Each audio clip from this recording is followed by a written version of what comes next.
Hey everybody, what's going on? I am Galaxy. Welcome to the video. Today we're going over my Spellborn and Berserker build. I'm sure you guys can already tell. We got our Spell-Zerking Sub-Zero here, and I'm at the entrance to Drill's lair because I want to start the video off showing you guys how well the build actually works. So before we jump down, I'm just gonna shoot some shots and get my spell weaving stacks up to 8.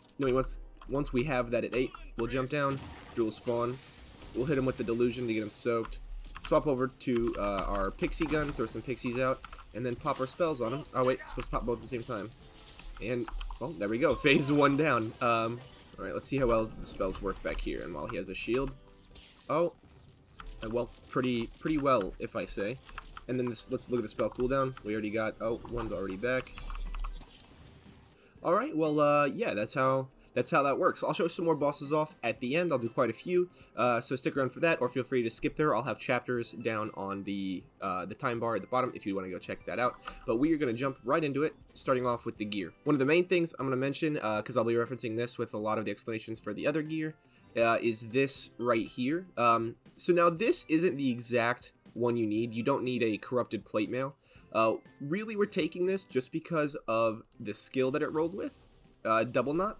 And it has +3 to Double Knot. If you have some additions to Double Knot, and well, really that's the main thing. And then the other rolls are kind of just up to you. Obviously, this one rolled with really good stuff. We got spell damage, and all damage, as well as the +3 to Double Knot. So you're gonna need something with Double Knot to get that. I think there are better armor pieces that have better effects than this one for this build, because this one converts 30% of our damage dealt into dark magic damage, which I will explain why that is kind of cool and kind of not cool at the same time later. So I think there are better options for that. But like I said, roll with Double Knot, try to get yourself some damage. Then we'll start with the weapons. I got a Fear Knot. This is a volatile one that increases dark magic damage by 30% for 5 seconds. I kind of want that to be frost damage instead of dark magic, but dark magic works fine too, since we kind of have a little bit of that conversion going on there from the armor piece that I was talking about. But this weapon is one of the ones that on reload, transforms into pixies and shoots enemies with frost damage. So you're gonna need something along the lines of that, because those end up doing quite a lot of damage. Again, you guys will end up seeing just how much damage those do by themselves later on whenever I do some more showcasing of the build. Next up, we got a Gluttony to kind of capitalize on the little bit of dark magic stuff that we got going on. Now, unfortunately, this enchantment isn't for my build. This is for action skill active, which doesn't work since we are using ambihextrous. As you can see that I have 2 spells down there, so my enchantment doesn't get procced because we're using ambihextrous, but that's too good of enchantment. I use this gun for another build, so I didn't want to change it. But a Gluttony with a on spellcast increase, just like this one, a volatile ×2 Gluttony with on spellcast increased dark magic damage is going to be really good and do quite a lot of damage for you guys at this level. Then we've got a delusion, which is really cool, and it applies the soaked effect. I'm sure you guys saw the little texture that Joel got on him. We use this whenever we need to soak the bigger bosses. Anything smaller than a boss, you don't need to soak at all. You're pretty much going to instantly kill. I'd be surprised if you wouldn't, so there's no need to waste the time soaking anyone other than bosses, so he's there for that. And then we have a Masterwork Handbow that we're going to use to just shoot and reload. This thing absolutely sucks.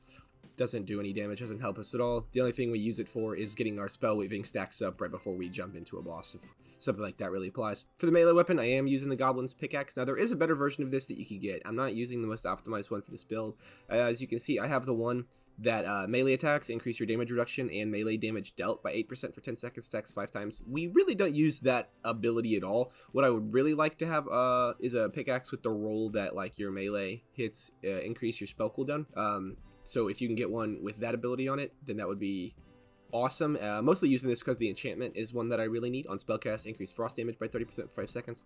Most of the build runs off frost, as you can probably tell. I know I haven't directly said that, but yeah, there is that. Another thing that even more exemplifies the frost thing is our Primordial Frenzied Wrath of Thought with our 47% frost damage on it and 40% pretty much spell shot power, as well as 15% all damage dealt and 22% reload speed. Now, the ability of this amulet isn't what makes it super good. We're just rolling this because it's got a lot of spell shot power and it's got a lot of frost damage. So just get yourself the best thing for just either pure damage or for frost damage that you can get, and obviously a spell shot roll, power roll is going to help a lot with that. Next up we have our spells. Now the main thing about these, I'm using these triple ice spikes, is because even though they're called triple ice spikes, you can get a ×4 version, which is really going to come in handy whenever we're trying to proc critical hits to get the most we can out of double knot. So we're using ×4 because each one of those is going to have a chance to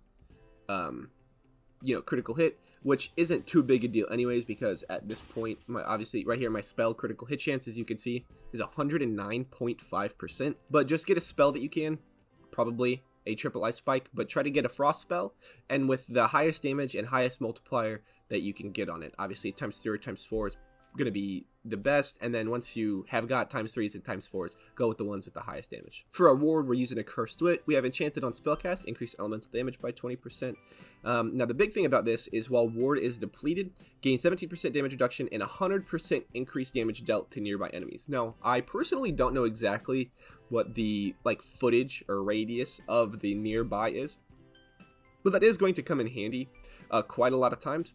Again, I will explain a little bit more about the shield and why that's so good when we get into our skills. So we have a skill that really helps us keep our shields down and depleted on purpose to get the most buff that we can out of the Cursed Wit. Now next up is the rings. Now currently I have this mood ring of the Chorus, and I have the Shark's Bane. So now as far as the rings go, there's a few different options and a few different combinations, and I've personally been experimenting with which ones I think are going to end up being the best, but it's so hard to tell the difference just because they all do really well. I don't have problems killing really anything with any combination, so it's hard to say which one is exactly the best.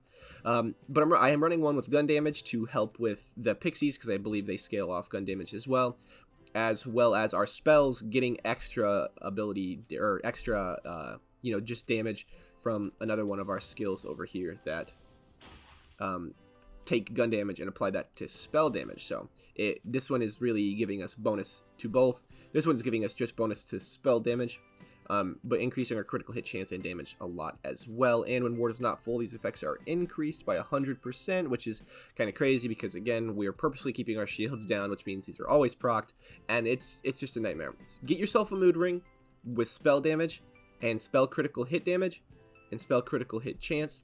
Get yourself a Shark's Bane if you need. I believe these are part of the DLC. If you don't have that, you might not be able to get a Shark's Bane, but with a lot of gun damage, that's going to really apply to both your guns and your spells. Or you could run a double mood ring like this one, this combination, to where I have this one has a lot of hit damage, or a decent amount of hit damage, but a lot of hit chance, and this one has decent hit chance but a lot of damage. So I'll run this combination to show you guys from now on, but sorry to go crazy on the explanation for the rings, but in summary, get yourself something, a mood ring with a lot of spell damage and with rolls for spell critical hit damage and spell critical hit chance. It's going to be amazing. So obviously we're going Spell Shot and Berserker, mainly Spell Shot, and Berserker is really just to give to take all of its buffs that it can offer to frost damage, and we'll go over all the skills. So we're going to start off the top row taking literally everything. We're taking reload speed to be plus 40%. We're taking magic bullets, which is what allows us to get a spell damage bonus from what our gun damage bonuses are. And then our spell critical hit chance is increased by 84% with this one. We also have a +2 with it from our armor. Next up, we're skipping these two, and we are taking just warming up. It increases our fire rate. The increased fire rate applies to us, but it also increases the fire rate of the pixies that we throw out. So it increases damage in two ways there, so I felt like that was really worth taking. Now you may be wondering why we're not taking Font of Mana for spell cooldown rate. That's only because the spells, I believe, are fast enough anyways. Getting an extra few percentage on them for 5 points, like let's say we got an extra 20%, that might take literally 1 second off of our spell cooldown at how fast the spell cooldown rate already is. So I just felt like the 5 points were better placed elsewhere, but feel free to change it up if you want that. I don't think that would be a crazy change if you wanted to accolade some of the points from here or here into Font of Mana. Next up, we're taking Glass Cannon, which is what keeps us from automatically regenerating our wards, but we gain drastically increased spell damage. We get 30% spell damage for the cost of not regenerating our ward, but joke's on them. We want our ward to not be regenerated, so that way we can get the procs off of our rings for our wards not being full, and for the 100% damage increase bonus from being depleted with the Cursed Wit. So Take that. Don't take the mage armor because, again, if you take this, then you will end up restoring your ward, and we don't want that because we want to actually stay at 0 to get the bonuses from our items. Next up, throw 1 point into high thread count. It increases your spell weaving stacks by 3, which is actually an incredible amount when you realize how much of a bonus you actually get from spell weaving stacks. Like, if you even just go to spell shot power, we get spell damage per stack plus 79% just from having such a high spell shot power. So even for no other reason, even if it's just for that extra, man, that would be almost like 240% additional spell damage from those stacks there. Then with our remaining points, we're going to max out Double Knot. With our plus 3, we have now 42% of our bonus gun damage is also applied to our spells, which is super sick. And then for 1 point, I felt like it was a waste not to take 1 slot 1 kill, which increases our gun damage per stack of spell weaving. And the Berserker tree, we're starting off with Ancestral Frost, which just with 5 points gives us plus 20% to frost damage. We're skipping the other 2 because we don't really care about melee or care about our health regeneration over time. In the next row, we end up taking everything. We got Icebreaker, which increases our damage dealt to slowed enemies, which means like enemies that don't immediately just die from any of our frost abilities or pixies and stuff will in turn get slowed and then in turn take more damage from the next shot. So it just increases our ability to deal damage to things that don't die immediately. We're taking 5 points into Old Ways. This lets us deal bonus damage to people that we are in closer proximity to and gain damage reduction to, which is cool because that just is like adding a bit more onto the Cursed Wit, because the Cursed Wit has the same thing. Whenever we gain damage reduction and increased damage to nearby enemies, that's just going to be something we're already trying to do since we have the Cursed Wit, so we're taking this as well to even further increase that bonus. Then we're taking Instinct, which increases our reload speed and weapon swap speed. I just took this so that way we can throw our fairy or our weapons faster. The faster our reload is with the pixies, the faster we can throw those out. So that's why I took that. Next up, we got Cold Snap, which increases our movement speed, which is just a cool bonus. That's just a little passively makes the game a little better for your quality of life, and it gives us plus 24% frost efficiency. And then for 1 point, we're taking Unarmored Defense, which is a portion of the Fate Maker's ward is reserved and cannot be restored, but his maximum health is increased. Now this is what's going to keep our rings procced literally constantly, because the rings get a bonus 100% effect whenever our ward's not full. But since we're rocking Unarmored Defense, as you can see, I'll back out now. Well, we're at 0, but even if I bought health and shields, we would not go over 50%.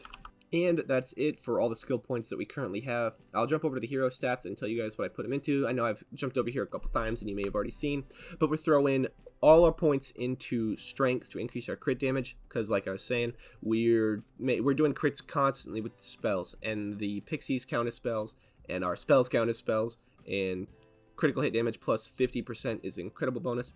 We also got our crit chance increased here almost to full, but just not quite, as it kind of got to a point where the crit chance was already super high. So I laid off just a tiny bit. I know it's just 2 points, but just a tiny bit to accolade some points in other places. I added some points for spell cooldown as well. So mainly just focus on crit damage. If your crit chance is already super high, feel free to take off a few more points than I did as well, depending on what your ring rolls were. You won't really need all of this in the crit chance, but crit damage, crit chance, super high, spell cooldown for your spell cooldown, and then yeah, really just whatever you want after that. Obviously no attunement because we don't need the cooldown, and probably put it in wisdom. Don't go constitution, because constitution gives you your max HP and ward, but ours is already pretty low anyway, and like these minor percentage increases really aren't going to make too big of a difference. Then in our myth rank, everybody's going to be different at this point because you can't really re-accolate your myth ranks, but if you're kind of new and you don't have enough points in it, make sure to load up a lot of points into frost damage. Don't think I need to explain that one for you, and then maybe intelligence afterwards.